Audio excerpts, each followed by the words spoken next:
Bonjour à toutes et à tous et bienvenue dans la Minute Cyber, votre rendez-vous quotidien avec l'actualité brûlante de la cybersécurité.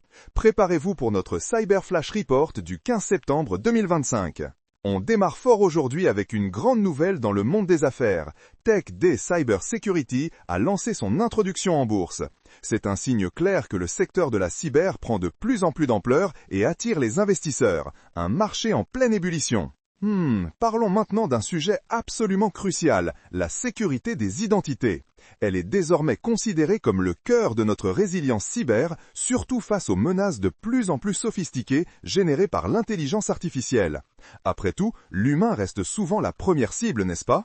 Du côté des gouvernements, le Canada a signalé un incident de sécurité de données qualifié de non matériel. Une petite piqûre de rappel que même les États ne sont pas totalement à l'abri et que la vigilance doit être constante. Et attention, une alerte choc nous vient des Émirats Arabes Unis. Le Conseil de la cybersécurité nous avertit de 1,4 milliard de tentatives de piratage de comptes par mois. C'est absolument colossal. Restez donc ultra vigilants avec vos mots de passe et activez l'authentification multifacteur partout où vous le pouvez. Passons à notre ami Patch Tuesday de septembre 2025 qui a fait son travail habituel en corrigeant de multiples vulnérabilités critiques.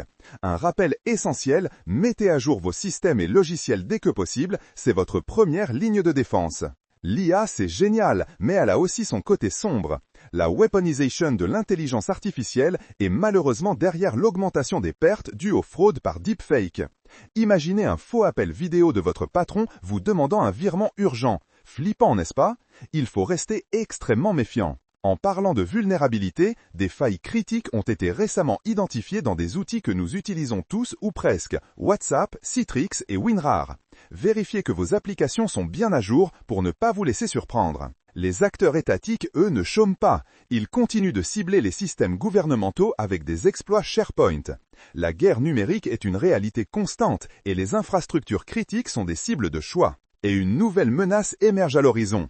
Des kits de Ransomware as a Service, ou RAS, désormais dopés à l'IA. Ça rend les attaques encore plus sophistiquées et malheureusement plus accessibles aux cybercriminels moins expérimentés. C'est vraiment pas top comme évolution. Enfin, une excellente initiative à saluer. Qantas, la compagnie aérienne, a lié la rémunération de ses dirigeants à la performance en cybersécurité. Une brillante manière de motiver tout le monde, du sommet à la base, à prendre la sécurité au sérieux et à en faire une priorité stratégique. Voilà, c'est déjà la fin de ce Cyber Flash Report pour aujourd'hui. Un programme chargé qui nous rappelle l'importance de rester informé et proactif face aux défis du monde numérique. Protégez-vous, protégez vos données. Je vous retrouve très vite pour une nouvelle Minute Cyber. À bientôt.